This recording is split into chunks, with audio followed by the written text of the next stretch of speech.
தேவனுடைய மீட்டளிப்பு எப்படிப்பட்டதுன்னா, நாம் இழந்ததை மட்டும் நாம் திரும்பி பெற போவதில்லை. மாறாக அவைகளுக்குள்ளாக தேவன் நம்மை கொண்டு வருகிறார். அப்போ தேவன் நம்மை குறித்து எப்போதும் நினைக்கின்ற காரியம் என்ன? இவன் எனக்காக எழும்பி பிரகாசிக்க வேண்டும். இவனுடைய வெளிச்சம் இந்த உலகத்தை சந்திக்க வேண்டும். நான் பரலோகத்தில் ஆளுகை செய்கிறது போல இவன் பூமியில் ஆளுகை செய்ய வேண்டும். சுற்றுப்புறம் இவனை பாதிக்க கூடாது, மாறாக அவன் சுற்றுப்புறத்தை பாதிக்க வேண்டும்.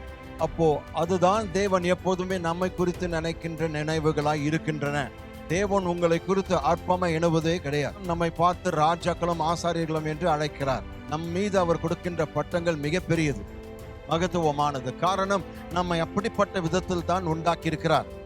அதற்காக தான் சிலுவை மரணம். நம்மை மீண்டுமாய் இழந்தவைகளை பெற்றுக்கொள்வதற்கு அவர் மரித்தார்.